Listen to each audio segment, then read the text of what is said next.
View from the Gutters, episode 31.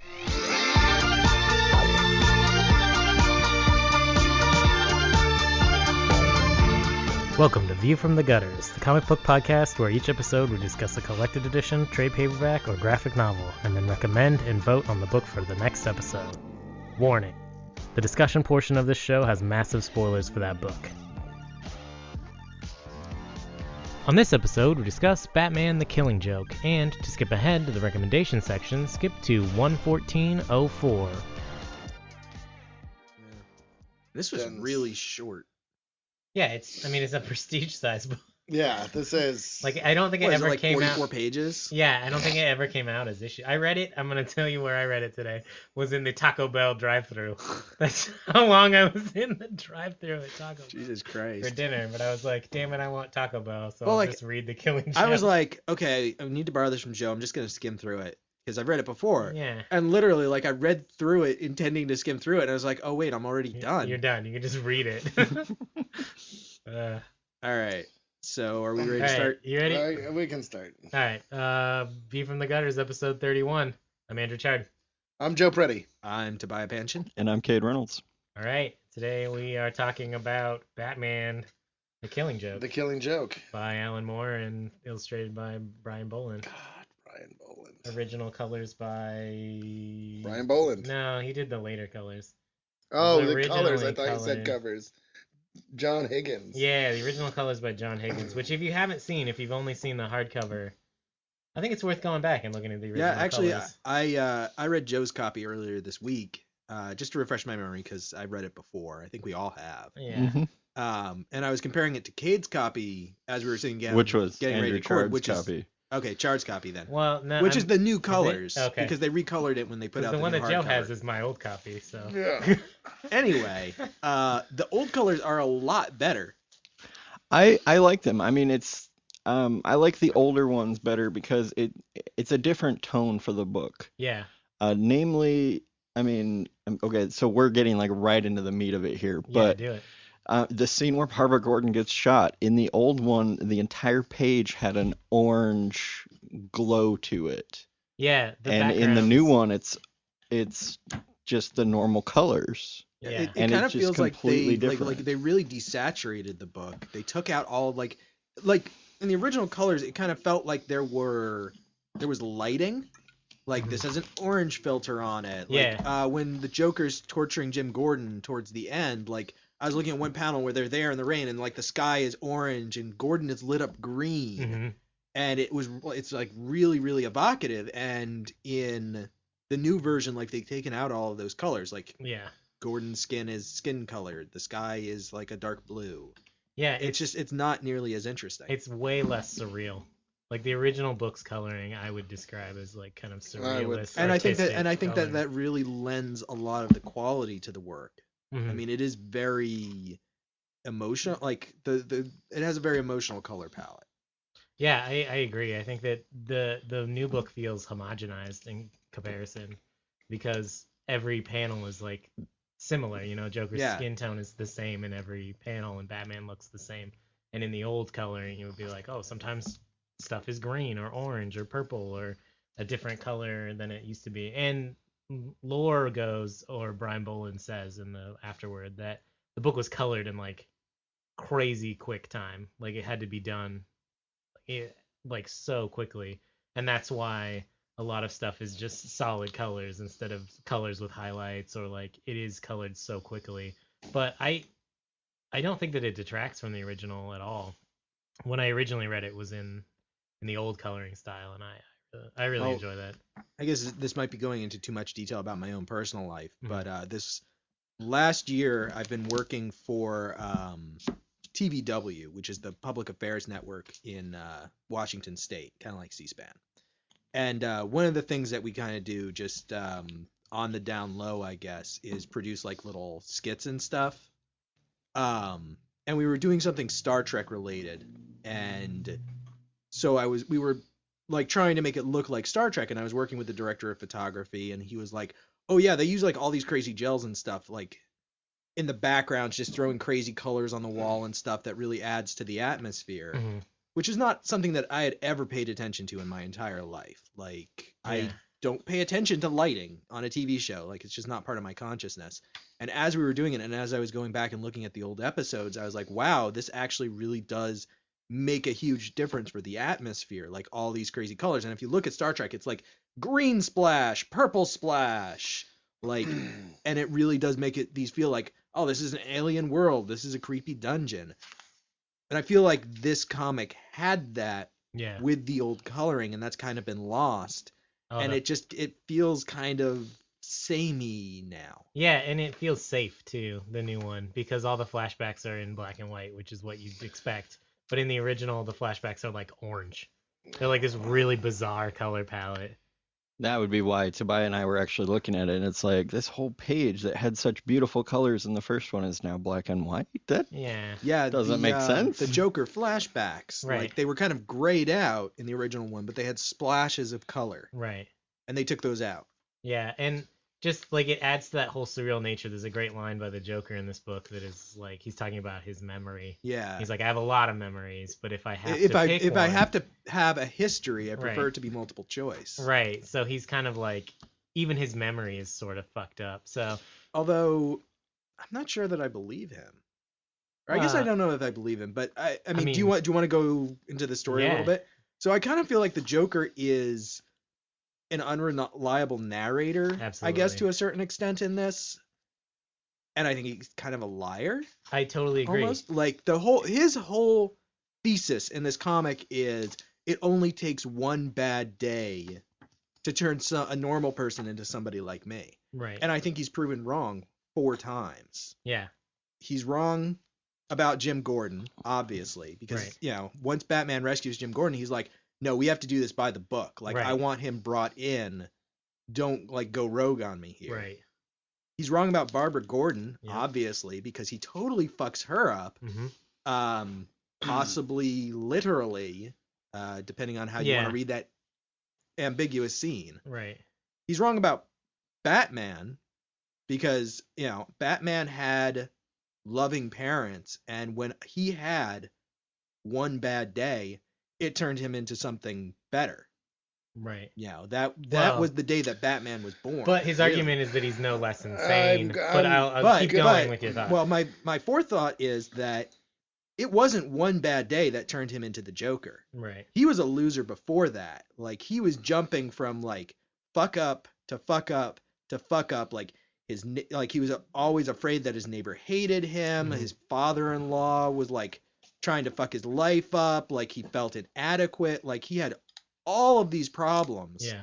And that day was like the last straw in years of like misery and like just borderline sociopathy. Yeah. He's the clown that nobody laughs at long before he becomes the Joker. Yeah. And that's just the one step that pushes him over the edge. It's interesting too if you take some of the other origins of the Joker into account as kind of like maybe alternate memories of his, because in one retelling of the Red Hood origin, he was a worker at that chemical factory who decides to stage a heist and creates the persona of the Red Hood for that singular event. There's other ones where he is a crime lord, like he is the Red Hood, the crime lord. So if those are all kind of like alternative memories that the Joker had, like if all of them are sort of a half truth to the story, it just like weaves a more interesting memory for the Joker to just focus on this one thing where he like had this wife and he was a failing stand-up comic, but like what does he do with the rest of his time? Like, is he a criminal mastermind? Is he just a fuck up? Like, what happened to him? I feel like it's in that particular instance. I was telling somebody about this the other day. In the 90s, and this is, they did it for a while. It wasn't just in the 90s. In the 80s and 90s, they were constantly trying to tell Wolverine's origin story, and they would tell you something, and then the next guy would come on and immediately be like, memory implants didn't happen, Yeah. or didn't happen that way, or this person isn't dead, and you didn't kill this person. And it was really annoying. And so when they finally told the comprehensive origin, which was like sometime after 2000, It was I like think. 2000, I want to say like 2004, Some, 2006. somewhere Something. around there. I was skeptical, and of course, they've apparently kept that going, and good for them. But I think it really served to make Wolverine uninteresting and kind of annoying to me. And I think that the opposite is true for a character like the Joker, because I don't think you even have to ask, is he an unreliable narrator? He is. Yeah. Like, and it's not even a matter of like him being so insane that he doesn't know. It's that he, I really believe that the Joker he's a character of his own invention. And the whole point of this is, I mean, he does win. He does win. He breaks Batman. He doesn't break him completely, but in the end, Batman is broken in this. Well, I don't see it that I mean, way. when I he don't starts laughing at that joke, and this is not the first time they've gotten into the relationship between them, Batman is just as insane as the Joker. The only difference is that he doesn't cross, there's a line he won't cross, and that he knows. In Grant Morrison's Arkham Asylum, like Batman has to go into like basically they've taken over the asylum and he has to go in, and the meat of it is the Joker going, you know, you belong in here with us. Yeah, this And is that's where you your should be. worst fear, is that you know that this is your home, that you belong here. You're just as insane as all of us. You just you put this line in the sand and you don't cross it, and you think that makes you sane. Yeah. And I think at the end of this, the mask slips. Well, I He- think, yeah, I mean, I think that he's the Joker and Batman have always played with that duality relationship. where, like, Absolutely. they're both insane. No, I mean, anyone absolutely. who would choose to put on a costume and go fight crime every night, like, Right. has something wrong. Like, even in some of the Batman movies, he, like, makes jokes about it. In Batman Begins, he's like, well, I think anyone that dresses up like a bat and goes It's out at got night. a little bit of an issue. Right, and that's Yeah. Bruce Wayne making a Batman joke, you know, which is great for his character, but also just like even he's kind of self-aware, and I think that that's interesting is because they often say about people who are crazy, right? Is if you think that you're crazy, you're probably not, because if you were, you wouldn't question that fact. Well, that's the So right. with the Joker knowing that he's insane, and Batman, you know, like, and saying that, look, you're just as insane as I am because I know I'm insane, doesn't that make the Joker actually not insane and like Well, and completely that's- sane and just on a different?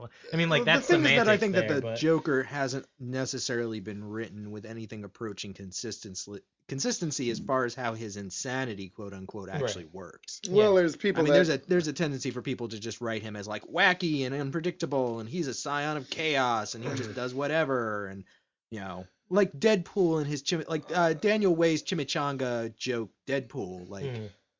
you know, Deadpool can be written as a much better character, and so Right. can the Joker. and it's Yeah. tacos. Tacos. No, I think Daniel Way did have an obsession with chimichangas, which Okay. upset me because tacos.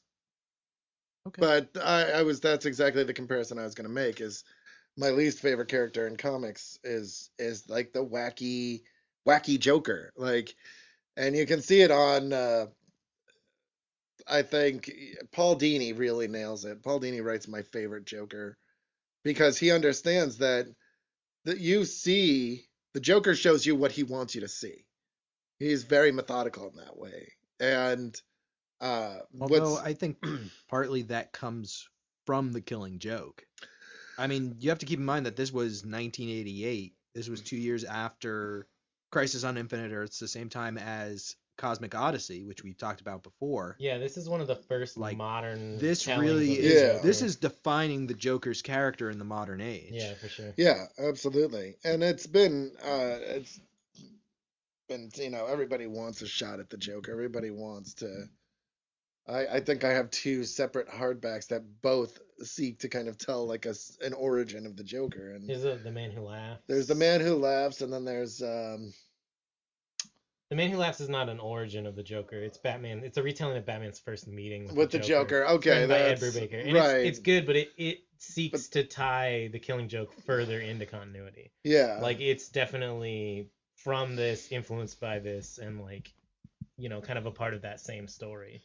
yeah, Because even in that book, Batman like links the Joker to the Red Hood by doing some kind of chemical analysis on the Red Right. Hood mask that he found, and like links it to the Joker. Anyway, Can I just say something nitpicky? It's a dome.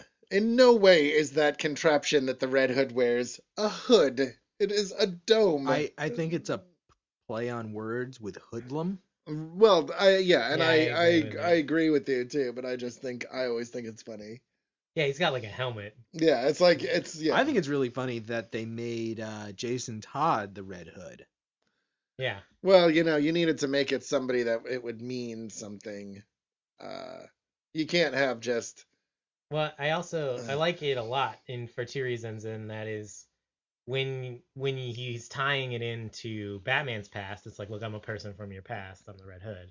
He's like, I wonder who that is. Like, it gets Batman's motor turning. But the person that he seeks the most revenge on is the Joker for killing him. Well, yeah. So by picking a character from the Joker's past, he's now two different characters from the Joker's past, which is like, fucking with the Joker there. But I also think that like the Red Hood as the leader of the outlaw gang, because it's his original origin as Red Hood, I think it's like smart on a lot of different levels. But it was an interesting choice, but I think it works for a lot of reasons. That's Judd Winnick writing well, Yeah. which doesn't Well, always happen. yeah. Except for the whole like Superman or Superboy Prime temper tantrum BS.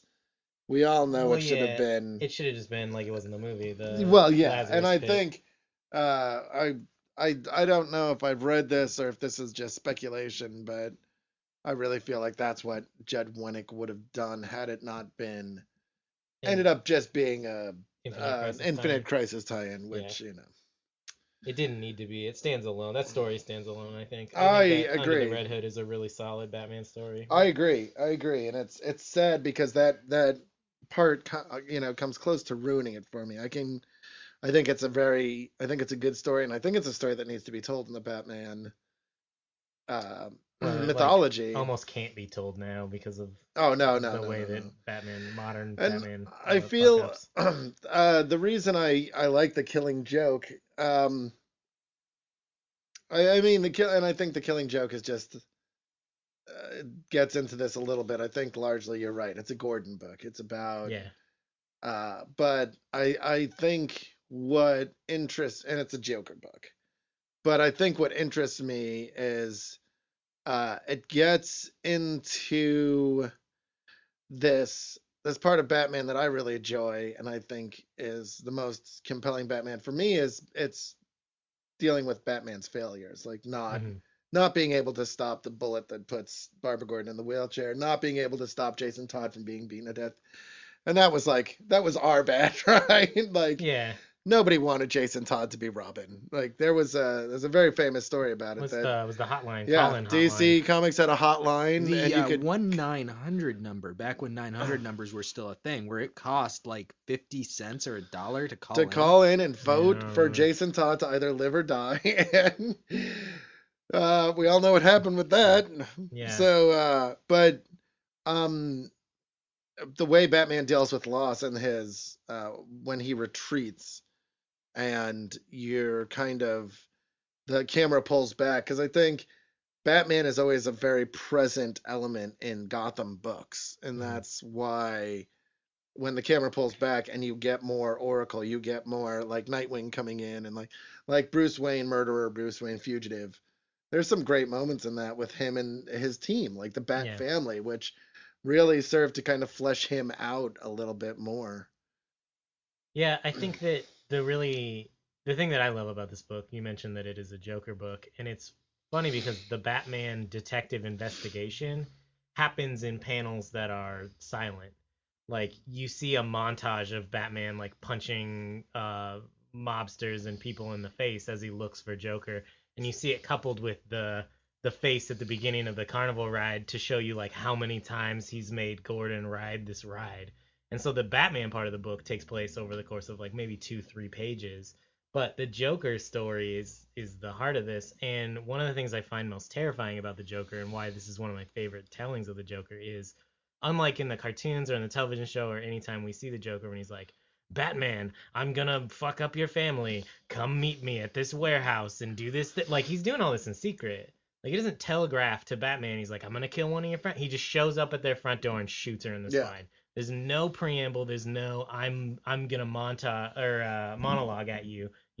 Like I'm just gonna show up and do something fucking awful. And then he takes Gordon away and he doesn't tell him. He's not like, come meet me at the abandoned amusement park. Like he's not being wacky Joker. Like he's doing fucked up shit. These are his experiments. He's like, I'm gonna fuck him up. I'm gonna ruin you, and I'm gonna do it in secret. And that's what makes it scary. Yeah. Is because he's not out in the open. And that's what I also really enjoyed about The Man Who Laughs. Is he's Batman. One of the scenes in that is the very beginning of the book. He breaks in and finds all these bodies, and their faces have been contorted because he's been testing Joker gas on them. It's like he's inventing Joker gas, and he does it in secret, and he does it in silence. And it's when Batman finds it and is like, "What the fuck is this guy up to? Yeah. Like, he's really messed up in the head. Like, I need to stop this guy because he's doing some crazy ass shit, and I haven't even seen it. I mean, that's what makes him really scary Yeah. to me, is the secretiveness of the Joker. And I really love this book a lot. Yeah. I do Um, too. I think it's an essential I think it's an essential part of the Batman canon. I agree with you on that. I think it is a very important Batman book if you want to understand Batman. Yeah. I'm not sure how I feel about it just like as a story. Like if you took this completely out of context from Batman, like how Yeah. does it stand up as a story? And I have a similar complaint about The Dark Knight Returns because I don't Yeah. care for The Dark Knight Returns that much, but I recognize its important place in the Batman canon. I think that's fair. I think And this is better than The Dark Knight Returns. yeah, Easily. And it is a pretty like it's a twisted crime story. yeah, Like this evil clown trying to break a man. yeah. Just do everything in his power to just rip his psyche in half. Mhm. But like if I had somebody who was coming to me and asking like, "Oh, I want to get into comics," I wouldn't start them on The Killing Joke. Like even No. if they're like, "I love Batman," like tell me about Batman, like I would have them read like 2 or 3 other Batman books first. Well, Yeah, you need and to then give go them to a The good Killing Joke. grounding. It's the same reason you don't start somebody come up, you don't start somebody, and I read this in an article the other day and I took exception to it. You don't start somebody who's just reading comics with Kingdom Come.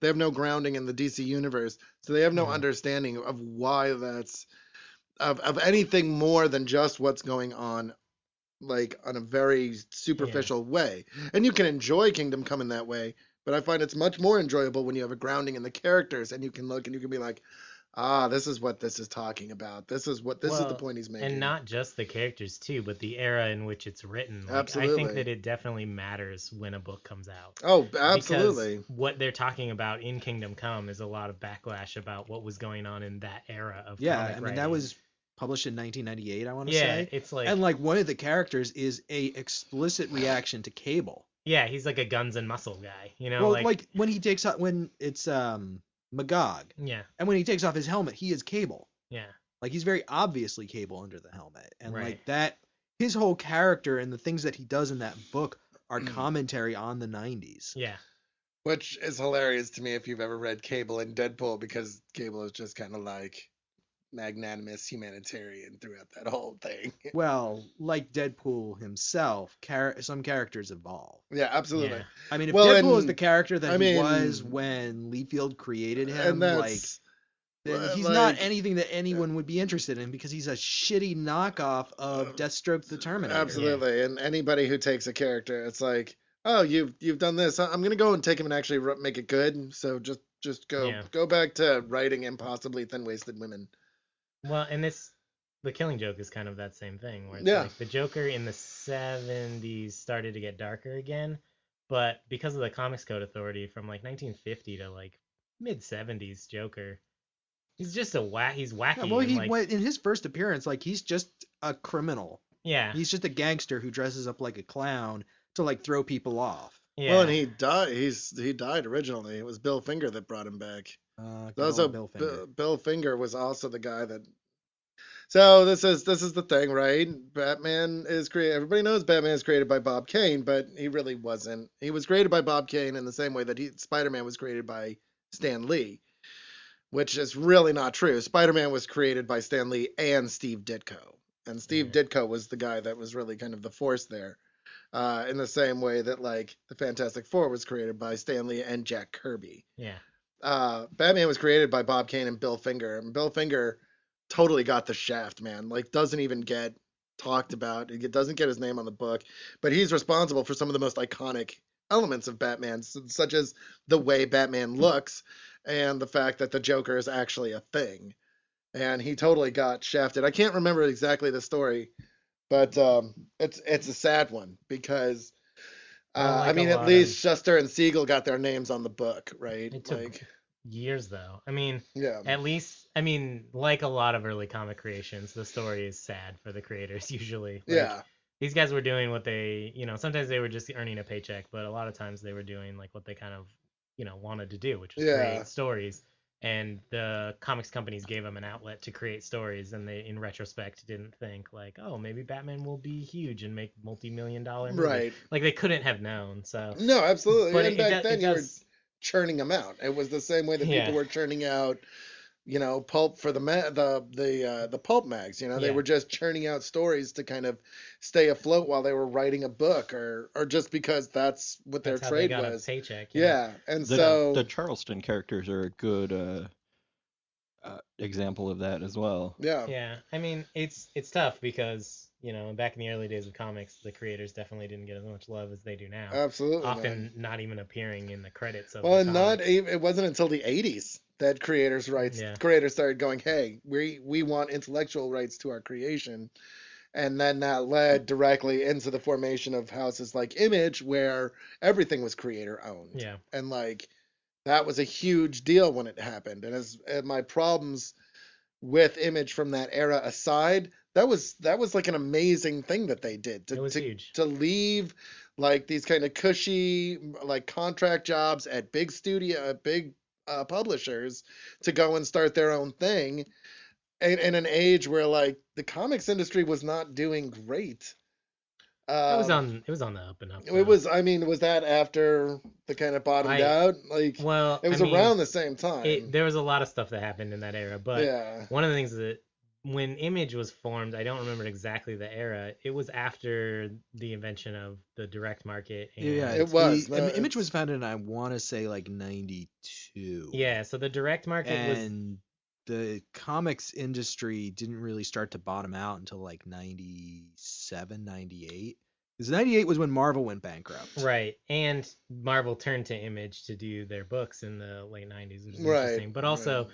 Image kind of had a big hand in bankrupting the Oh comics yeah. industry also. So, Well, it was the whole speculation bubble that yeah. Image was like part and parcel with. Like they were Oh right there God. taking Well, advantage of well, it. yeah, you Image have was everybody, but everybody was jumping on that bit. Like you can't. Nobody was blameless in that. well, No, yeah, they had absolutely you had not. people like Can't like fucking over Diamond really hard by soliciting like 10, 20 books a month, and then if the book didn't hit like 100,000 pre-orders, they just wouldn't make it because they Yeah. were like, why? Or if it didn't hit like 1 million, Right. they were just like, fuck it, we don't want to make that book. Yeah. So there's like all this weird like ordering malarkey going on. But Yeah, that it was after it was on Image happened during the rise of the comic book store era, I think. right. So Right. they weren't being like crazy with like, oh, the comic industry's everybody's So bankrupt, they were, let's leave. but they still. But I mean, it was still impressive that they yeah, were like absolutely. Todd McFarlane was a hot shit at Marvel. Oh, it was the 7 top artists at Marvel and DC. Yeah, like he had just finished like a celebrated Spider-Man run. Mhm. They Jim literally- Lee was like just done the best-selling comic of all time, which is also. When were we talking about that? Like the worst comic ever, X-Men #1. No, it's not. Best selling does not in no way means good. Good, yeah, no, it was. I mean, so these guys were like the cream of the crop back then, which is weird because that includes like Rob Liefeld. But anyways, I mean, there was 7 like top paid or best rated artists. They were like they were up there. They were up and there. You'd have to. It would be difficult to imagine that happening right for them now, to but- leave and go do their own thing, and right on because it inspired like a bunch of actually really talented people. Well, So it changed the comics industry. it Yeah, totally did definitely. for the better. I mean, I think- for the better, But this is which is hilarious if yeah. you think that without fail, like 90% of the stories they were telling were all about large, impossibly proportioned people with huge guns killing everything. that sounds awesome. I just want to go But back in to the that most, in the era. least awesome way possible. Oh, Well, maybe the it's most funny because awesome. you can go to there today I know, and it's great. at your local comic book shop. Yeah. I'm Just sure they've pick up got a comic that says New 100 52 issues. on it. I'm sure they've got 100 issues of Spawn #1 laying around somewhere too Oh that you god. can buy. But now that is not to say that when Marvel did go bankrupt that they were putting out nothing but shit stories, because some of those were actually really good, and that's what made it even more sad. Well, I think in yeah. that way, in the same way that not all the New 52 is shit. I mean, there are some gems to be had, but I mean, and it wasn't entirely Marvel's fault either. Like that was a whole industry Yeah, thing. there's a But lot of stuff going on. the thing is that if you want to, like, I'm dead serious without joking. If you want to know what most 90s Marvel's comics were all about, go and read the New 52 because that's what they read like. You Yep. want to know what X-Men was like in the 90s? Well, Go read Teen Titans. Go read they I think weren't it, as they weren't as decompressed though. I feel like it's even worse now because you have yeah, to sit through yeah. more issues of the same Well, bullshit. yeah, and huge crossovers every other win, blah blah blah. Which brings me to what I really want to talk about with this book, which is this is an example of what happens when you allow talent to do what they want within reason in your universe. And this is exactly what DC is not allowing people to do right now. Well, Well, yeah, it's what yeah. happens when you give writers and when you give creators license to tell interesting stories. Yeah. Yeah, I mean, this was an Elseworld story, so originally. So when he wrote it and told it, there wasn't a lot at stake. Like he could have killed Batman in this book and been like, it's fine, Elseworld, slap an Elseworlds tag on it. Because DC had this great outlet for like Kingdom Come. Like a lot of the great DC books that we talk about that are now in continuity, Kingdom Come and The Killing Joke, and there are others that I can't think of off the top of my head, but those are now in continuity or Hmm. were before the New 52 because people liked the ideas that were in there, so writers wanted to pick up threads of that and they like continued on. And if it was a success like The Killing Joke and Kingdom Come, then editorial was more willing to be like, yeah, actually that is a good idea. Like maybe some Yeah. And horrible shit should happen to Batman. I really think that they should bring Elseworlds back. Oh, me too. Specifically because like it did give them a safe outlet. They could Mhm. allow people to create the stories, but not have it impact their universe in a negative way. Oh, absolutely. But if you don't keep everybody on leashes and have them doing exactly what you're going to do, how are you going to maintain any kind of control for your fucked up, awful fucking vision? Yeah, Uh, I think I mean, I actually have a quick question. Yeah. Did DC completely shut down Vertigo for a certain period? they did. Because what, I you mean now? well, I know they're back now because I The- just read a couple of Vertigo titles. Right. I mean, it was part of the New 52 was they were talking about. They Like incorporated. they rolled like Swamp Thing and John Constantine and stuff Right. into the DC universe, but I wasn't sure if they like completely stopped printing things with Vertigo on them or not. I think they did for a while, but I mean, I don't and remember. it could have just been because they didn't have anything going that were the Vertigo titles. Well, and Okay. that's So the big deal what's about. still coming out for Well, Vertigo right now? I just read 3 science fiction comic books that came out this year: East of West, Trillium, and Collider, which is being retitled as the Federal Bureau of Physics. And 2 of them were Vertigo titles, and I don't remember which 2. Hmm. I'd have to go and look. Well, and I know that DC fired the head of Vertigo, or she left. I'm pretty sure that Trillium, which is Jeff Lemire writing and drawing, Hmm. is a Vertigo title. That was Karen. Karen, is it Karen? I don't remember her name. The head of Vertigo, but she and Dan DiDio have been fighting for Yeah. years, as the story goes, because DiDio wants DC to be shitty, and Karen Travis. Well, and he has for. I mean, it's amazing. Like he stumbled upon like the perfect formula. It's like DiDio this is is not like an accident. He's been No. planning this shitty DC DiDio universe for is years. like Darkseid, and he's found his anti-life Well- equation in the form of Tom DeFalco, Jeff Johns, Jim Jim Lee, Bob Harris. Bob Harris, Scott But- Lobdell. But Oh, it's before Bob we, Harris, not before Tom we get DeFalco. into a podcast where we just exclusively shit all over DC for the entire time, there's one more thing that I wanted to talk about The Killing Joke, which is the end, Yeah. which is actually there's been quite a bit of debate over it. Most recently because Grant Morrison on Kevin Smith's podcast was talking about it, and he was conjecturing that at the end, the Joker tells this joke where it's these two guys in the insane asylum, Yeah. and they're gonna escape, and the one jumps across the roof and the other's too scared to do it, and he says, I'll shine the beam of light across for you to Walk across walk it. across. And the guy's like, what do you think I am, crazy? You'll turn it off when I'm halfway across. Right. And then they laugh, and then The laughter stops. the laughter stops, and the last two panels is this beam of light disappearing into a puddle of blackness. Mhm. And what Grant Morrison was saying, and what other people have conjectured, is that is Batman killing the Joker. Mhm. And I wanted to know how you guys felt about that, because it does rereading read it- as ambiguous. It's Reading it's, it this time, I was catching how many times they say this will end in death. Nothing Oh, yeah. can happen here, but one of us dies.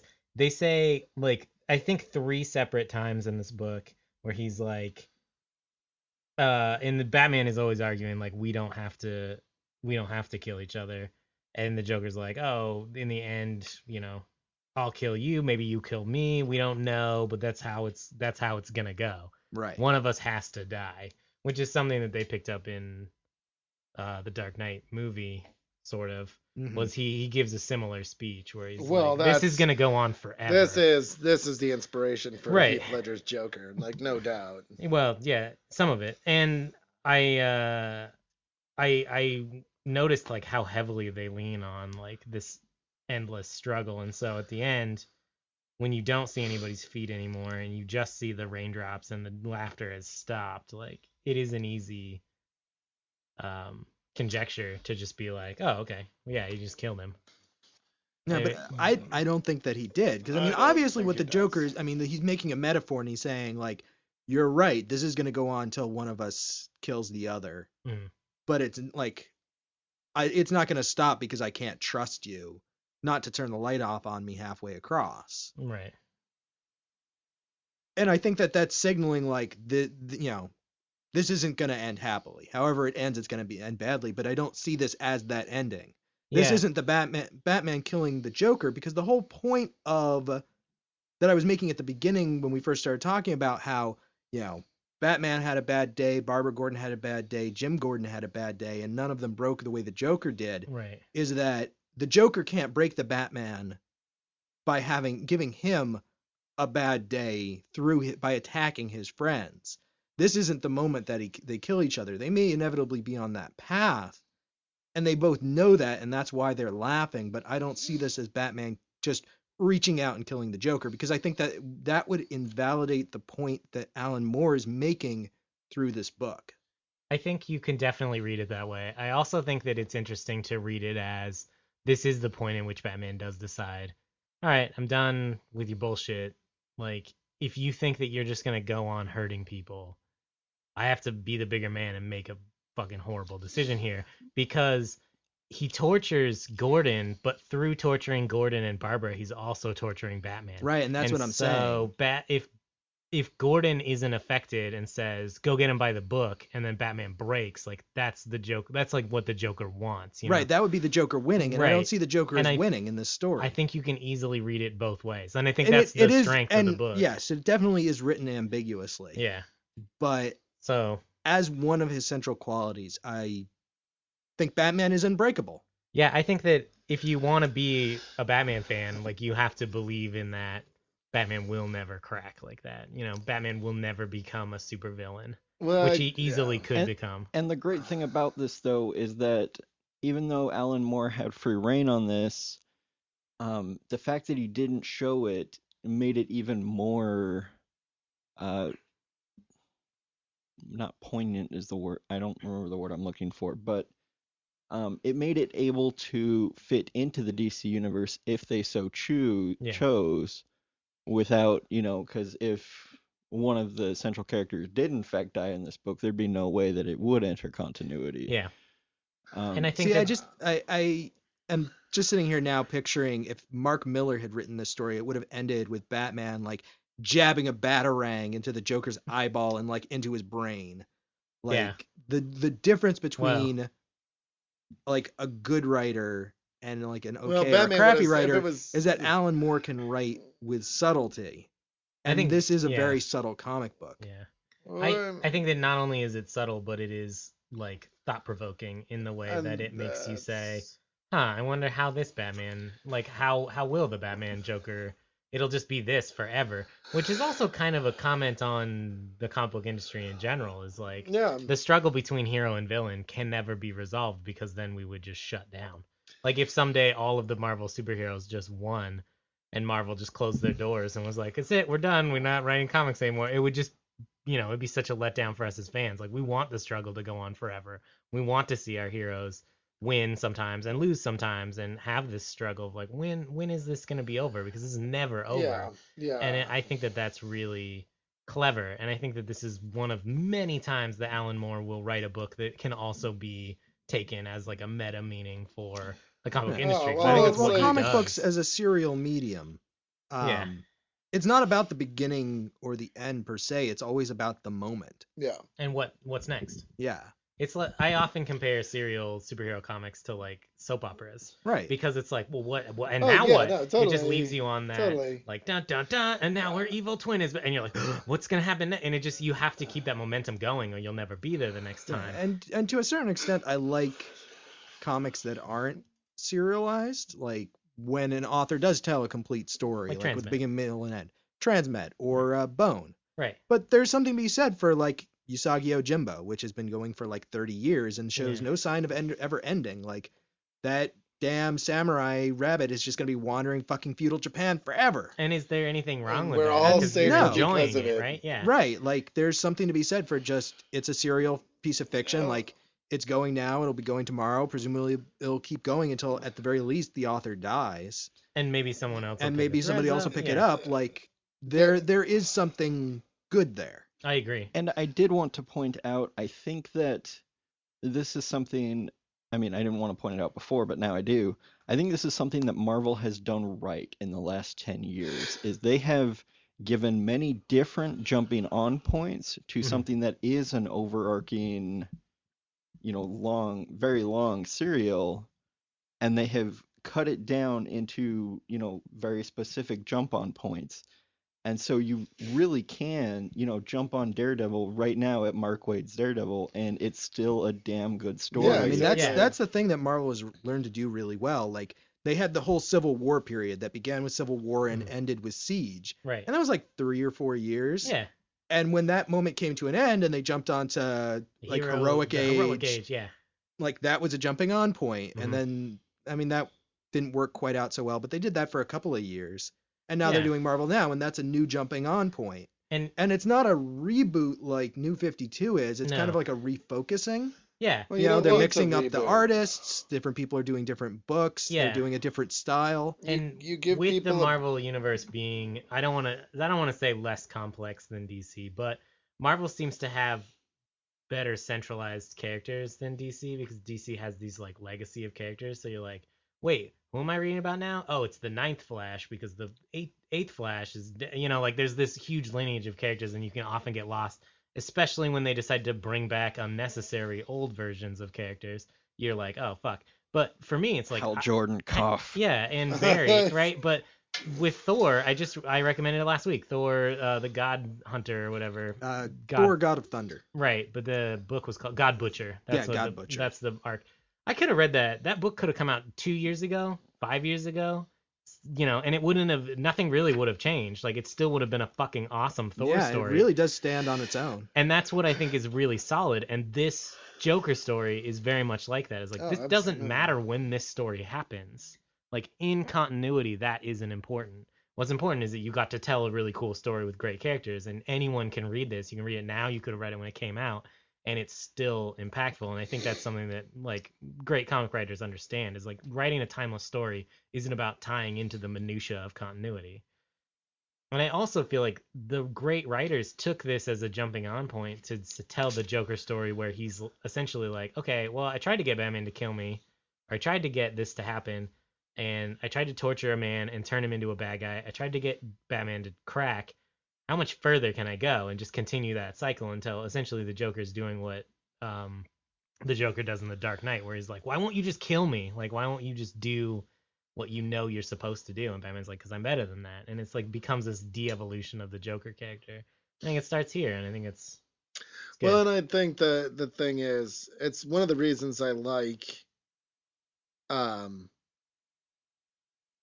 Harley Quinn so much as a character, and I really despise what they've done with her in the New 52, is because they I love their scenes together because it never happens for long, but there are moments in their relationship where he's very she makes him very human. And you can kind of see that just for a second. It's like the opposite because I always think the reason Batman can kind of do it, the reason you can't break Batman, at least not, I don't think you'll ever push Batman over the line. I think you can break him in little Like ways, and I psychologically, think but I don't think you can ever make him a killer. no, I don't think so either. I think that, and I think it's because he's got people like Dick Grayson in his life. He's got people like Barbara. And I want to be clear here that I do not acknowledge the continuity of the New 52. So that's like not the shit I'm talking about because it's all garbage for the most part. I think Scott Snyder's and Greg Capullo's run on Batman at least is good for the first year. I don't know what they're doing now. They're doing like a year zero thing, which I could care less about, but I think their Court of Owls and Night of Owls is good, and you check it out. Don't buy it from DC if you can help it. Yeah. But Stick it to him. the reason Batman it has this strength is because he has people like Dick. He has people like Tim. He's got people like Barbara who are gonna like Alfred, who love him and who are gonna be like, hey, fucking stop. Yeah. Like you're doing this. Like people like fucking Superman who fucking go like, you know, there's this moment between them where he's like, Clark's like in Bruce Wayne Fugitive, where he's like, when are you gonna clear your name, Bruce? And he's like, I'm not Bruce anymore. Bruce is dead. Right. I have no need for that name anymore. And they talk for a couple more panels, and Superman is flying away. He goes, you know where to find me if you need to talk, Bruce, because he knows, you know. And it's this. There's just this moment between them. That book is full of great moments of everyone being like, snap the fuck out of it. Yeah, You're like there's this great moment where Nightwing just fucking full on decks Batman. Yeah. He's just like, your behavior is unacceptable, and just clocks him, and it's excellent. That's the strength of Batman, is that he's created this surrogate family around himself that will drag him back from the precipice. Yeah, and he's got a net, and so that's why I like Harley Quinn so much when she's done well, and their relationships. There's this moment in the end of Emperor Joker where Joker's just like, well, fuck it, I'm gonna destroy the whole thing, the whole universe, because he's become all powerful. I won't say why in case you want to go and read it, but where he's like, Harley's like, well, what about me? You know, like I've stood by you through all this shit, and he's like, well, you know, I'd have to do. I can't remember exactly what he says, but it's this really cool moment. He ends up putting her in this, like, as a constellation in the sky, and it's kind of cheesy, but it's also a very human moment because he's doing it for his girl. I'm really glad you haven't read The Death of the Families, because you would be just like raging right now. Oh, I'm sure. I'm glad that you haven't read what they did with Harley. So I'm sure. Have they done anything good with Harley since New 52? No, they just did a real bad thing though, from what I understand. Oh, I'm sure they did. I mean, they already turned her into a fucking like juggalo. Yeah, I mean, and no, for like, hey, I'm sure juggalos are great people. You like, yeah, Fago's delicious. Fago's delicious. Juggalos are, you know, right on, man. I hate ICP, but if you want to listen to him, that's your deal. I don't judge you for it. Yeah. But I mean, yeah, like. Yeah, just they've been doing messed up stuff with Harley, and well, it's because she's a woman, so of course she's gonna get beaten on, because that's how you get to, you know. And this is actually we talk a lot about fridging on this show, and about this trope where to get to a male character, a lot of times a woman will be used.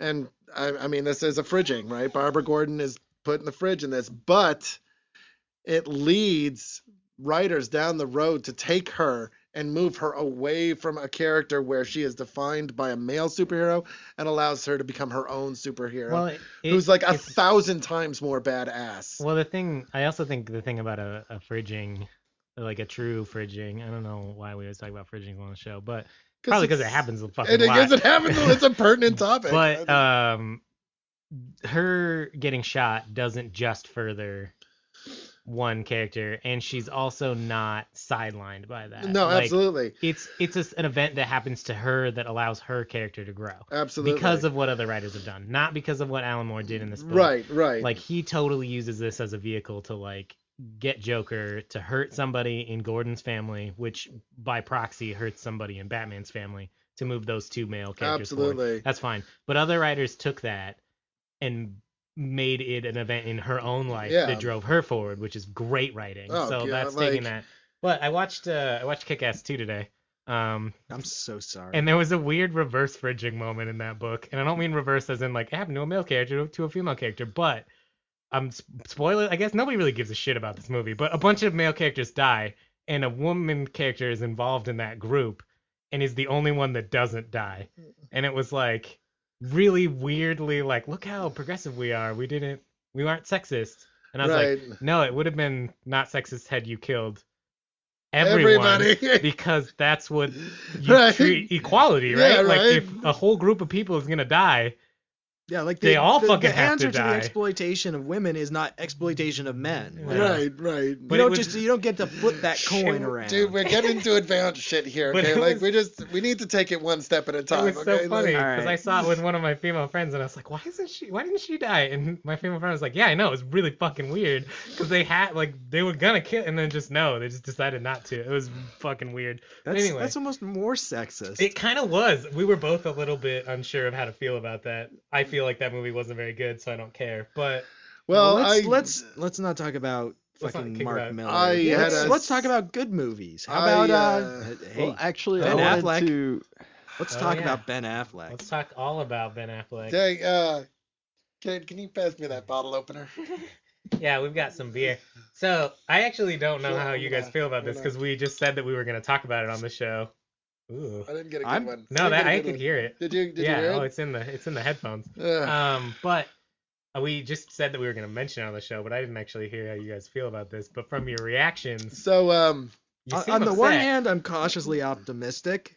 On the other hand, I'm wildly ecstatic because I know that it bothers Joe, no matter how much he denies it. so I'm gonna say this. We, as of this recording, by the time this comes out, it'll be common knowledge, and it's probably pretty close to that now. Ben Affleck has just been named as Batman in the Superman in the Superman Man of Steel sequel, which doesn't thrill me for one of a number of reasons. But what Toby doesn't understand is that I wasn't sold on the sequel anyways, and I really don't care if I don't have to go and see it because I'm that's like my default position. Like just like I feel like going to see the Avengers and what Marvel is doing with movies is really good, and it makes me very happy as a comic book fan, as somebody who loves the genre and as somebody who loves the medium. Mhm. But like I've always expected this from Warner Brothers. Warner Brothers is not capable of making a really good, compelling comic book movie. They don't want to make comic book movies. They want to make movies about superpowered people that are grittier and more real world because they don't have any fucking idea how to handle their properties. And you see this even in Man of Steel. Like Ben Affleck can be Batman, that's fine. I don't ever have to see those movies. I have See, I think fucking you're automatically assuming that Ben Affleck is going to be a bad Batman. I don't I mean I feel like and- we've already gotten the bad Batman. I think Ben Affleck's going to be a breath of fresh air into the character. I don't think so because I've actually seen Daredevil. Like so I Yeah, but I, did you see Argo? and this is my point, right? I think Ben Affleck is a brilliant actor Yeah. in roles that fall between here and here, and I'm holding my hands up about an inch apart.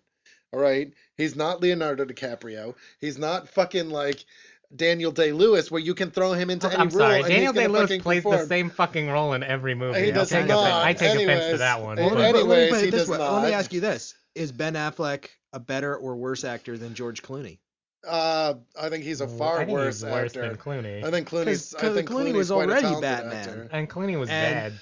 Clooney was bad because Joel Schumacher is an awful director. right, and Daredevil the was a terribly script was- directed movie, but that doesn't mean that Ben Affleck can't play Batman well, My- if he's directed Ben- well. My but concern that's- with Ben Affleck is not whether he can act or not. It's whether No. he's gonna die in the exhaustion It's- in the suit. How old is Ben Affleck now? It's the fact that by casting Ben Affleck, you In send his a very 40s. clear Yeah. that you send a very clear message about the type of Batman you are going to portray in your movie, Yeah.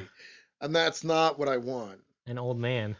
An old Although man. Zack Snyder actually said in an interview when they He announced wanted- it, he specifically chose Ben Affleck because of the type of Batman he wanted to put in the movie, and he specifically said what kind of Batman he wanted. He wanted an older and wiser Batman to counteract Henry Cavill's youth. Right. And But I he think also that's- wanted an actor that would be able to sling a couple of jokes at Superman's offense that you would believe. And that's kind of And I think that's weird because Batman doesn't often. it's like I think you want to tell Batman versus Superman. You want to lead into a JLA movie.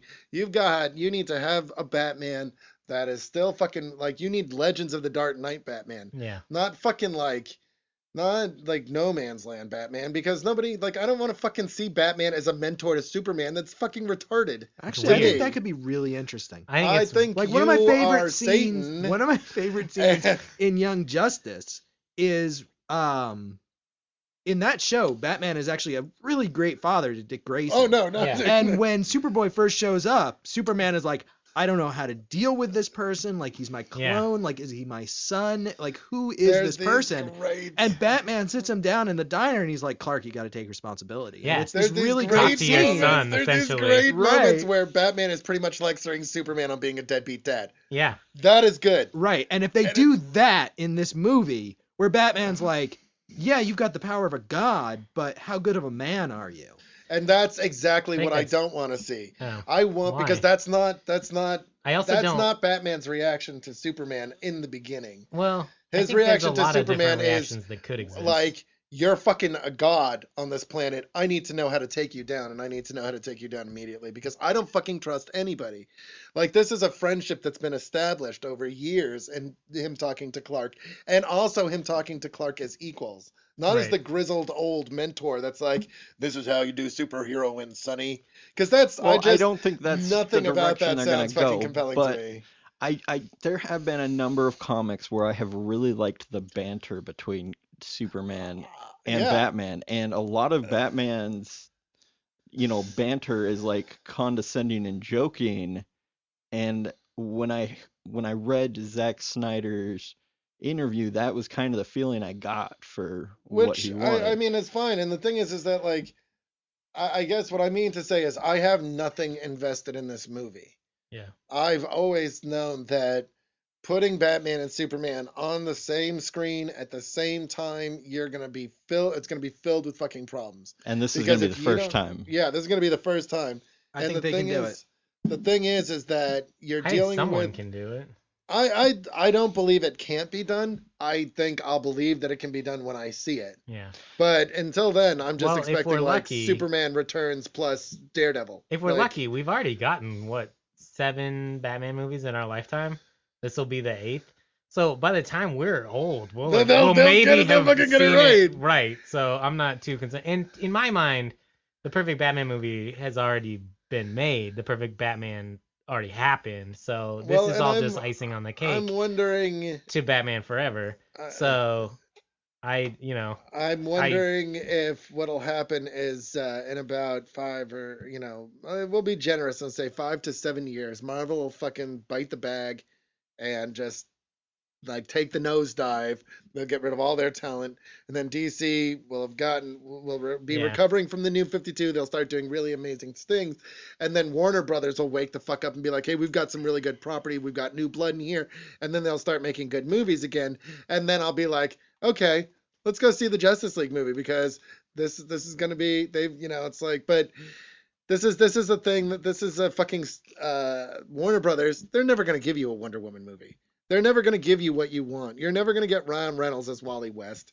You're gonna get somebody Booster fucking- Gold Blue Beetle buddy cop movie. Fucking let's do it. I mean, we could make that for chump change. Like, really, what do you fucking We've got need? an Like, iPhone. Somebody, yeah, you like, guys have cars. I mean, it's like you really don't need much to make that movie. Like, we could fucking make that movie. We could think- star in it. Then do it. Yeah, I want to see you guys make this. I'm One, down. two. I actually I'm reading Mateus and Giffen's run on JLI, which is so good. Yeah, it's I actually amazing. begged Joe to buy a good comic book, and instead he bought JLI. So I bought the good comic book on Amazon, and as soon as it comes, I'm going to recommend it on the podcast. I'm And I will curious not now. vote for it. Wow. Rivalry. You have to speak Toby. When he says good, he means I feel is good. And since we've already established that he's Satan, One, we all know what that means. Joe, that's what everyone means when they say it's good. No, when I say something's good, I'm talking about objectively can be You proven. what? No, you are not. You've never once objectively proven anything in your life. Just because you don't Just accept 'cause you're yelling just because louder you don't doesn't choose make to work that within my objectively axiom proven. structure doesn't I'm just mean saying, I now that haven't you're on your own proved anything. mic again, you've been muted for the last 5 minutes, so That's cool. I don't think I really contributed much to this you conversation. didn't. Okay, So I want to say one more thing on the Ben Affleck thing, and then I do have more to talk about on the Killing Joke. Oh, yeah. Shit, yeah. Okay, so I'm cautiously optimistic about the Ben Affleck thing, and I actually used this term to Tobiah, who then used the term on the podcast, because I know that Ben Affleck can do this role. I'm just afraid that he's not going to do it well, and that's my little conundrum. Is I know he can, I'm just afraid. Yeah, we all know that the potential for like a Batman Superman movie is astronomical, and it could be fucking awesome and the greatest movie ever made. Yeah. But Well, and I'm saying that even with Ben Affleck, it still yeah. could be Oh, that. agreed. I'm just afraid that it's not going to be. So Well, you're worried yeah. that it's going to be a situation where they got freaking what's his name to be Deadpool. Yeah. Ryan Reynolds. They got Ryan Reynolds to be Deadpool, like the perfect person to be Deadpool. Yeah. And then they like stitched So his is mouth Affleck, shut yeah. and like completely changed his character into another piece of garbage. Like that can always Yeah. happen. That can happen with any actor. Yeah, I'm just saying I hope that Batman gets Baraka blades in this movie. I'm gonna be a little bit disappointed. Well, that's what. And then he'll go and fight Raiden. I and- just want him to get Sub-Zero. like really bad strep throat and then ask me where the drugs are. Where are the drugs? I need to go dig up that Superman Batman crossover and make you guys all read it, because it's like in the early 90s. It's been collected in the Man of Steel trade paperbacks, but it's probably like third or fourth volume Batman and Superman, but it's called Batman Superman Annual number 1. But it was in the early 90s, and it's the one where they like go to a small town and have to deal with like a vampire zombie problem thing. And it is just the greatest comedy in the planet if you imagine all of Batman's lines as Christian Bale delivering them, because there's a great part where he calls the Daily Planet on the phone. Like he's sitting on top of a telephone pole, and he's like hardwired in a bat phone into the thing, and he's like, calls the Daily Planet, is like, is Clark Kent there? And like makes the guy go get Clark Kent and like has him deliver the message, which is like Mockingbird, or who's the first villain they fought together? I don't remember. It's like Mockingbird or somebody. I And, thought like- Mockingbird was a Marvel. Oh, that is a Marvel superhero. character. It's like Fucking hell. it's Magpie. That's what it is. Magpie. And that's the message that he has the like newsy aide deliver to Clark Kent. He's like, Clark Kent, there's a guy on, he says he's the Batman, and he says Magpie. And then like Clark Kent has to go answer the phone and talk to Batman. It's just, all of it's ridiculous and amazing. It's one of my favorite comics. Oh, yeah, You'll have to dig that up I'll for have to us. find it. I It's so- will What read the else shit out did of you that. want to say about the Killing Joke, Cade? Okay, so now there was something we did briefly talk about, the Barbara Gordon thing and its impact, and I wanted to mention a couple of comic book arcs that have dealt with this. Starting with it is called No Joke. Jeff Johns wrote it, but it's Booster Gold is charged by Rip Hunter to go back in time and save Barbara Gordon from being shot, and he does this repeatedly, trying to do it over and over to save Barbara Gordon, and in the story it actually comes out that this was her fate, and that there are some things that can't be changed, and this is one of them, because Well, the whole thing is that Booster Gold wants to go back in time and save Blue Beetle because he's his buddy, and Blue Beetle got shot in the head. And so Rip Hunter is trying to teach him a lesson about like hard time, like there's some things that can't be changed. Mhm. And so that's why Booster Gold goes to try and save him, and he can't. And he just tries over and over and over again, and he never succeeds. Yeah. It's that fixed point in time kind of thing where Yeah. in the they do it differently in the Time Machine the movie, but essentially it's like the impetus for you to go back in time is only because this thing happened. So if it didn't happen, you wouldn't travel back in time Right. to like Yeah. try to make Sorry to unhappen. interrupt you, Kate. Oh But- no, that's okay. yeah. But it shows. I mean, the whole point of it was that without Barbara Gordon being shot, the universe as it exists would not be there.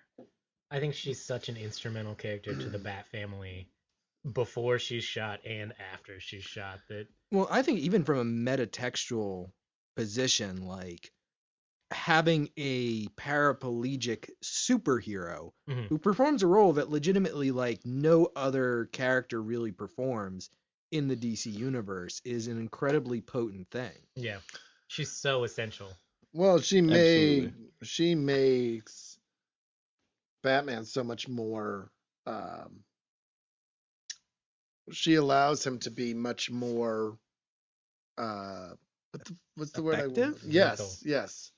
She no lethal. Well, not like Yeah, he's no, not no, lethal, no. but, She like, you know allows what I mean. him He's like more because precise and better. he's not. You know, he like, becomes more of a weapon. Yeah. Yeah. And as she grows, then she realizes that she can do more than just be like Batman's database, and she starts working with the Birds of Prey, and that's Well, very, doesn't she create the Birds of Prey? yeah, fairly much, yeah. And then Batman's like, "You guys can't operate with here without my say so," and she's like, "Well, look at me, I'm doing it, so you can She also just go home." in a great story we've talked about several times, then mentors the next Batgirl in, or not the next Batgirl, but two Batgirls later with Stephanie Brown in Brian Q. Miller's Batgirl, and mentors a second Oracle, which is Proxy, another character who is in a wheelchair, who's Yeah, like an it's essential, Wendy of Wendy and Marvin. right, and becomes the character Proxy. Right. With Barbara's help, but also like not just becoming the character Proxy, also becomes, you know, like a stronger character, Right. like learns to live in the wheelchair and is like a great mentor. Right. And those I think those are really powerful, important stories for Yeah. real life people who are in that situation. And even if you're not, like I get a lot out of those, just being like, you know, here's a character who by all means their career as a superhero should have ended in this book, but they became so much more than that because they're pure willpower, which is something that Well, makes you a hero to begin with, And couldn't be conquered by a bullet to the spine. Yeah. Yeah. Like her will is so strong that nothing will stop her from being Oracle except Andidio. Well, in Oracle, right? And I mean, I think there's this beautiful thing to be said about Oracle has so much more agency as Oracle. Mhm. And agency, this is a very powerful word for me in the context of superheroes, and especially in the context of women superheroes, who a lot of the time, and women characters in popular culture, who a lot of the time don't have any fucking agency at all. They're introduced as plot devices or as extensions of the men in their stories. And so a character like Oracle was powerful not just because she was in a wheelchair, but because she was in a wheelchair and she had agency. She was able to act and do as she felt she needed to. Yeah. And that was regardless of Batman, who literally goes around Gotham and is like, "You're a superhero? You're not a superhero because I didn't say you could be a superhero in Gotham. Go somewhere else." She's like, "Well, that doesn't work for me, so I'm not going to do it. Like, Right. you can't do this by yourself. I see a need. I'm going to fill it. And if you don't like it, you can go pound salt because you're not." She pretty much tells Batman that he's not the boss of her. Yeah. And it's an amazing is moment. arguably much more powerful agent in the DC universe than Batman is. Absolutely. Because she's making power plays with the Luthor Corps and like Luthor Corps or whatever, Lex Luthor's organization, and LexCorp. like LexCorp, that's what it's called, and like hacking into databases and, you know, directing funds from drug deals Well, and whatnot. she like helps superheroes all over the world. Yeah, Yeah. she's on it, man. She's in part of the JLA books as like someone that they reach out to when like the Well, she watchtower becomes is down. oh yeah, she's like the fucking information center for the JLA too when Mhm. they're doing that whole thing. Yeah. And doesn't she become like a major player in Batman Inc? Oh god, I didn't even read Batman Inc. Yeah, I didn't either. I'm not sorry either. I'm not gonna lie. I think it's an interesting idea, Yeah. but I think it pretty much boils down to Batman is everywhere. Yeah. Okay, sure. Yeah, I'm really not on board with Batman Inc. Yeah, me either. But We yeah, talk I about the mean, new 52 like it ruined DC, but there was actually a lot of stuff going on in Going DC on that I was before, already yeah. like, I don't know Well, what I the fuck mean, you guys are doing. Every company does good and bad things. I agreed. I mean, But- there are not good books at Marvel that we just don't talk about. That's true. We It's really very just shouldn't true. talk about bad books ever. This should just be a podcast to talk about. well, we want only to the talk about good bad things. books so that people know, in the same way that like, Yeah. the girl that you've just dated who like stabbed your cat, you want to let. I do think at some point we need to do like a bonus episode or something where we talk about like the books that we hate more than any others.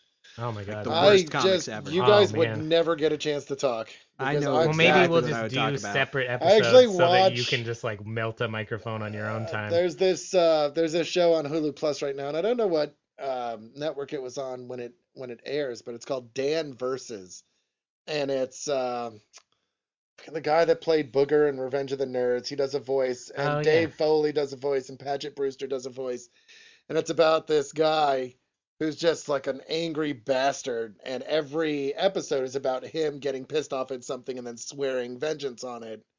Then it's actually like pretty good. Like it actually makes me laugh out loud. Like the second episode is Dan versus New Mexico, where he's like he decides he's gonna go get fucking vengeance against New Mexico, which I'm all about.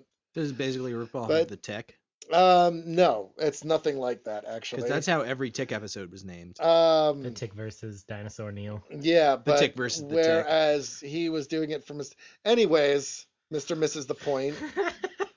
I just wanted to talk about Dinosaur Neil.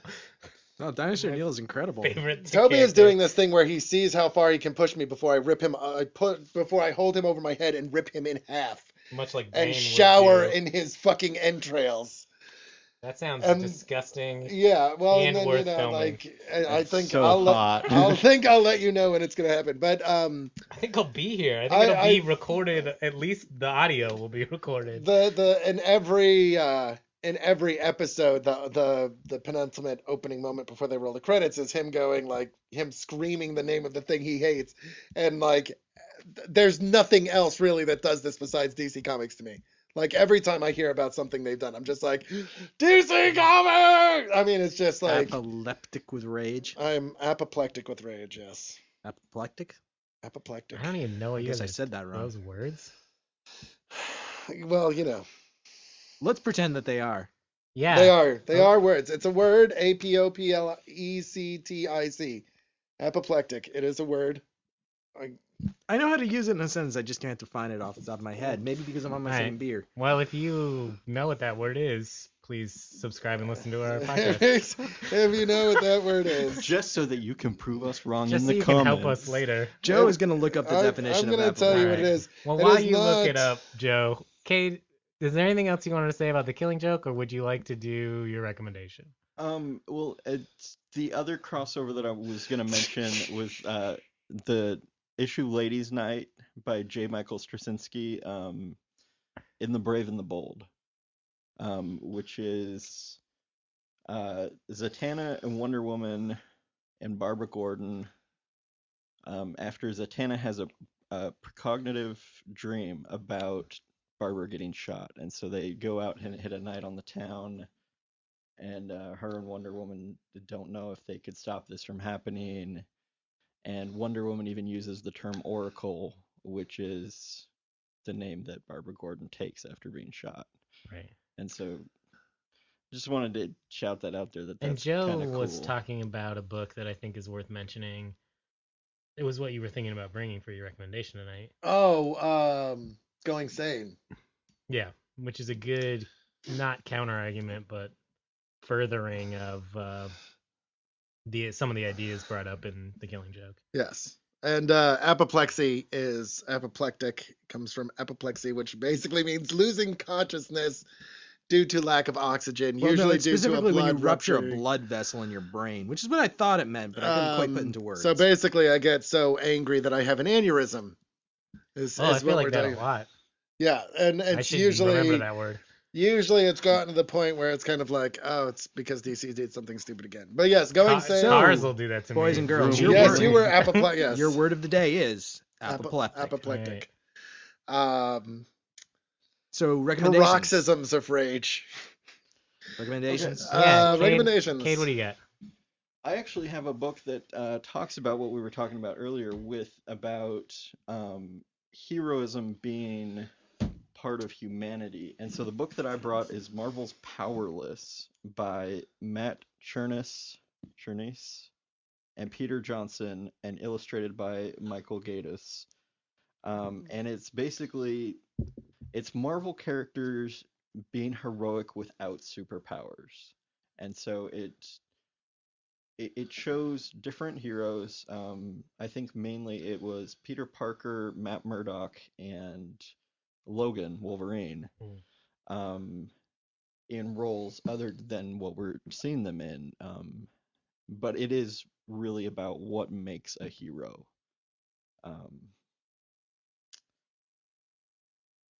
And it's very well drawn. I thought it was well written.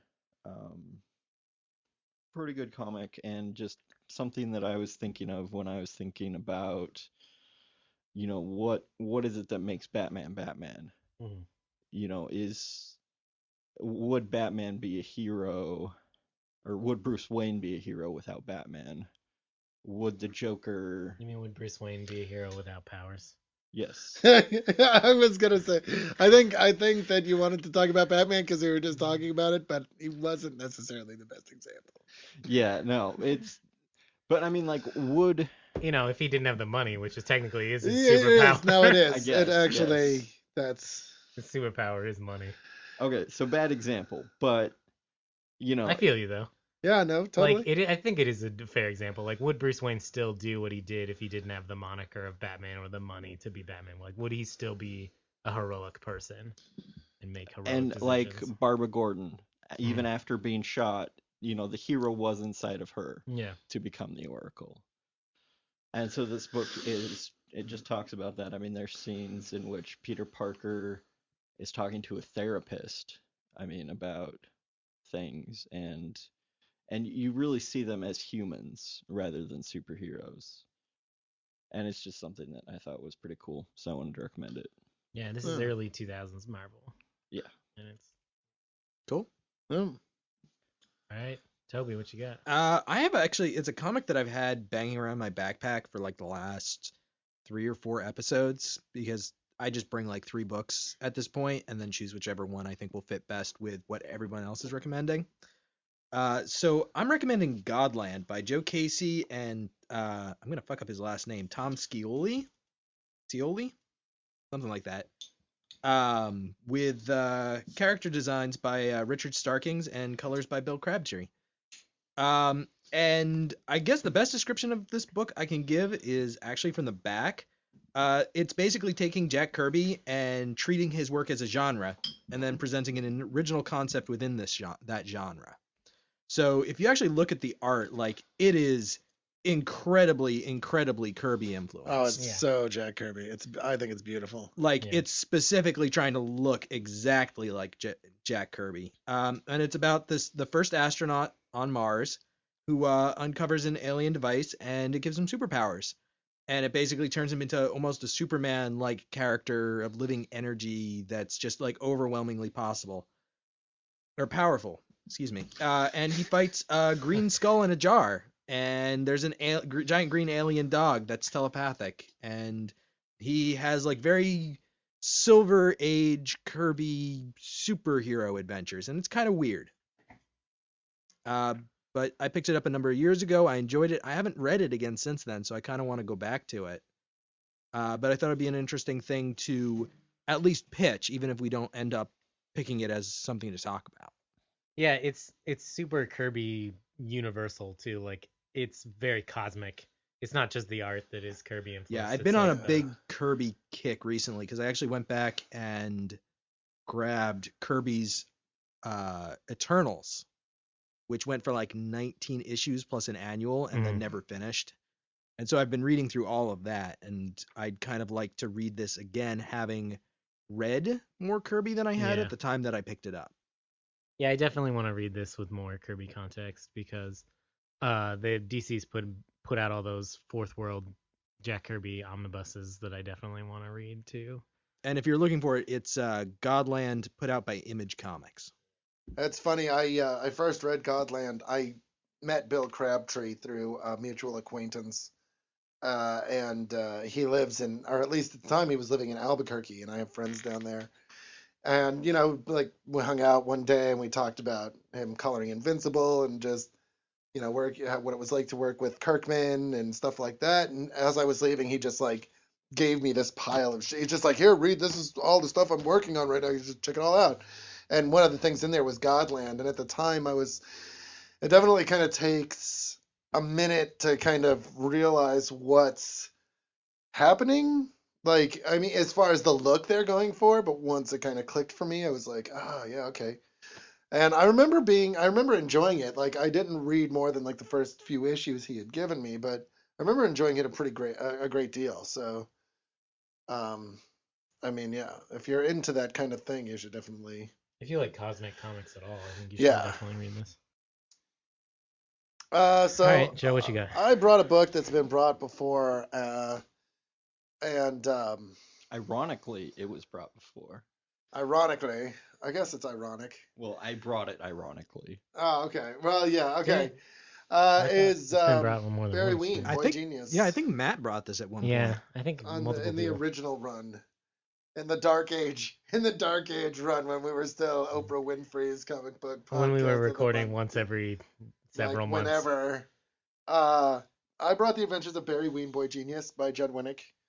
I actually only brought the first trade with me, but I actually think it's such a quick read that we could probably talk about all. Yeah, they four. republished it as the Big Book of Barry Ween, Yeah, which and I is an think easy we would read. have no problem talking about it. Yeah, like you can easily polish this whole thing off in an afternoon. Yeah, like definitely. it's a quick read. It's a good read. Yeah, and it's basically what would happen if you took Jimmy Neutron. If Jimmy Neutron and South Park had a baby, it would be Barry Ween.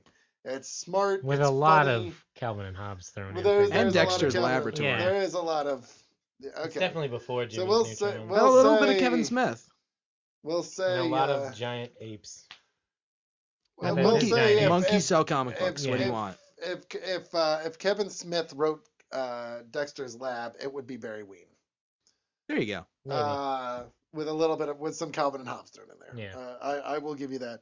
But it's a lot of fun. It's a hell of a lot of fun. It makes me laugh out loud. And it still manages to have some really powerful moments. And it's one of my favorite books. And it's definitely the best thing that Judd Winnick has ever written. Yeah, I think that's fair. I think that's a little debatable because of Pedro and me being Well, such a... I've read Pedro and Me, and I think it's a well told story. I think he does a good job with it, but I think that like with most biographical, especially autobiographical comics, it's really difficult to sidestep the whole "I was there" thing, and so I mean, that's fair. it gets a little sentimental at times, I think, and I think it's a great book, and I think that if you're interested in that, and I think it was, I mean, it's definitely like he puts his soul on the page there, and I think it's powerful. But Pedro and Me is the book you give your dad to get him into comic right, books. right, and I think it's few. I mean, like, I definitely think of Pedro and Me in the same vein as I think about comic books like Fun Home or even more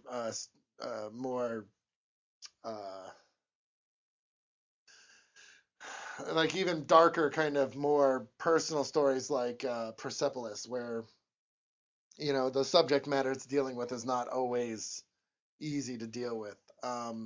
But Barry Ween it's one of the first things I read when I was getting back into comics, and it's a lot of fun. It is phenomenal. And it does this really amazing. It does not take the Star Trek approach to science, which is like, I'll just build this using my encephalomnapher and then I'll plug in the glaffer. He's just like, oh well, how did you do that? And he goes, well, you wouldn't understand. Like, you're not smart enough for me to explain it to you. So just take it for granted that I built this shit and let's move on. But it also does have a lot of heart to it. Oh no, Yeah. no, and there's a lot of really powerful, great moments and a lot of heart, and It's that's what makes it so good. Is that it would have been very easy for this to just be like, The Adventures of Boy, I'm So Awesome. yeah, And like his sidekick, not as cool as me. and fart jokes, but it's a lot more than that, and there really is the friendship between Barry and his best friend Jeremy and Whitney. What's the girl's name? Isn't it? It's oh fuck. Susie. No. That's from. Oh, I don't remember. I also- anyways, top of my I head. mean, their friendship is genuine. It's a genuine one, and it's got some great moments. I do remember that she was based on his wife. Yeah, well, I'm Trying to I remember. I do the also name. want to add that this is maybe the funniest comic I've ever read. Like I think this is up there as far as like humor comics is really funny in my opinion. I have a yeah, hard time laughing at it simply because I've read it so many times. That's fair.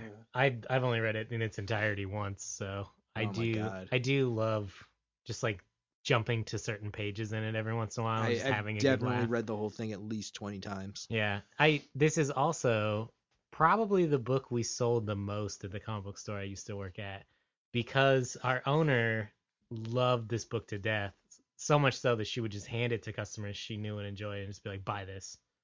I'm not even gonna tell you what it's about. Just buy it." And they would always buy it, and we had a really solid return policy, so like if they didn't enjoy it, they could obviously bring it back. So it wasn't like she was ripping anyone off, but everyone that bought it pretty much, I think 100% came back and were like, yeah, that was great. I loved it. So definitely a good recommendation. I love this book. Yeah, it's got a pretty Yeah. universal appeal.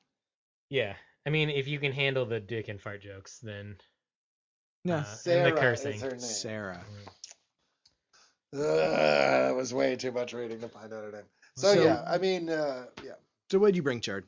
I brought a Marvel book, which I brought a lot of Marvel books recently, I guess, but this is one of my favorites. It's Jeff Loeb and Tim Sale, one of my favorite teams. They wrote my favorite Batman story, which is The Long Halloween, and this is Spider-Man Blue. It was part of their Color series. There were 3 books in the series. There was Daredevil Yellow, Hulk Gray, and Spider-Man Blue, and they each kind of take a look back at an era previous to the one that they're writing in kind of the origin stories of these characters.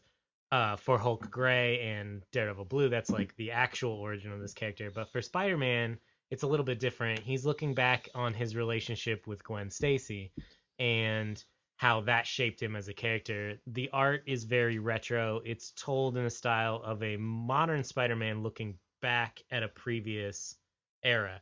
So it's not a retelling as in a modernization. It's a retelling as in he's now examining these events that happen in his life. So they still happen in the same time period that they happened in when they were told in the comics. So when you look back, everyone's wearing 60s clothes and the villains look like they did in their original form. They're not modernized in any way. Like the Rhino still looks like a ridiculous guy in a rubber suit. And that just adds to the whole nostalgia feel of this book, where if you don't know, spoilers, I guess. I mean, it's happened like 30 plus years ago, but It's 1974. yeah, Gwen Stacy dies in an event that essentially is Spider-Man's fault. The Green Goblin tosses her off a bridge. Well, there's even been debates that the Green Goblin didn't kill her like Spider-Man killed her. Oh yeah, no, I No, think no, very much so totally. that it is Spider-Man's fault that she died. It's definitely Spider-Man's fault that she was there because he was dating her. Green Goblin throws her off a bridge and he catches her with his web and thinks she's fine, but he snapped her neck by like not Well, recoiling the Though impact. it is contested that the Green Goblin killed her beforehand and just threw her body off. Yeah, I think Yeah, that kind it's of not lightens the. I don't know. I think that, to be honest, it's one of the most influential events on Peter Parker's life. Right, is the and fact I his think part of the girlfriend whole thing is died. that Peter will never know for sure. Right. Yeah. So he definitely blames himself for a lot of that because he doesn't know whether or not he was responsible. But he's definitely responsible for her being there at all by dating her. So the Green Goblin knew who he was, knew he was Peter Parker, and targeted his family. So it's another reason why you often see in the Spider-Man mythos, like, I can't get too close to people, comes from this idea that, like, if I get close to someone, they're going to die. So he's making these tape recordings, and I think it's 6 issues, and he just is looking back at the first issue is the first time they met. The second issue is like, when some conflict is introduced, and it really tackles that early love triangle between him and Mary Jane and Gwen Stacy. And I think it's beautiful and very nostalgic and sad in not a melancholy way, but in a great way, because Peter's kind of moved on, but this is a way that he looks back at the anniversary of her death. He like leaves a flower on that bridge every year, and he's like, this is an important thing to me, and I don't want to forget about it. So this is me making a recording of the life that we spent together. Because at some point in the book he says, I thought I was going to spend the rest of my life with you, but I didn't realize that you would spend the rest of your life with me, and I would have to live on after that. So, which is like really, That's dark. It's dark. It's a really dark book. It's blue. Like It he is is. blue. Like he's not happy, but It is amazing, though. It is a really good book. All three of the color books were yeah. very, very And I well love done. Hulk Gray because I love the Hulk, but I think that this one is probably the best written and the best drawn. I really love this book. I think it's really, really strong. So definitely worth recommending. All right. It was actually something I thought I had in my collection until I looked a couple weeks ago and realized I didn't. Yeah, and if you can get the old hardcovers, they're much nicer than the new paperbacks, but it's I just actually me. have Hulk Gray, the old hardcover of the Hulk Gray. Yeah, I love the hardcovers of this series. I thought they were really good. Well, I mean, hardcovers in general, you tend to be a little nicer than paperbacks. So, So what are you gonna vote for, Cade? I want to read Godland. all right. I'm gonna vote for Barry Ween. Oh, I want to make Chard's decision as difficult as possible, so I'm gonna vote for Powerless. man, I actually get to pick the book this week. That Yeah. doesn't happen very often. Because I've read Barry Ween before and totally love it, and I think we gave it kind of a glowing recommendation. It's been recommended before. I really want to read Godland. So Wow. I'm a huge Kirby fan, and I don't know. honestly did not expect that to win. Yeah, I planned it that way. okay. This is when Joe the Chess Master comes out. Yeah, I- no, I- you're very calculating, and you're so far ahead of us that we would have never known. I know I really want to read it. I love Joe Casey. He's one of the men of action. Those guys make really fucking good stuff. I've recommended Joe Casey and Joe Kelly books before, so Yeah. I think they basically pretty much always write good stuff. So I know that I'll enjoy it. And I flipped through it before, and I've been meaning to read it for a long time. So I'd like to read Godland. All right. All right. Read Godland, Cool. people. Okay. it. And Don't make us come after you because we're not happy. yeah, thanks for listening, and check out the Outhouser. Thanks for hosting us on there, guys. And Yeah, we'll see you next week. See you next time. All right. Like us on Facebook. Tell your friends about us. Yeah. And if you disagree with anything that we've said, write us at contact@viewfromthegutters.com. We'll make fun of you Or on the air. Joe at viewfromthegutters.com, Kate at viewfromthegutters.com, Tobiah at viewfromthegutters.com, or Chard at viewfromthegutters.com. Don't send me an if you want to email. yell at us directly. Just email Joe. Yeah, just Email email me, Joe like I and tell him honestly- how wrong he is about everything. And if you Because- hate our show, have your enemies listen to us. Just recommend it Yeah, instead, do so it. that you can torture them. All right. We'll see you next time, guys. Bye. Bye.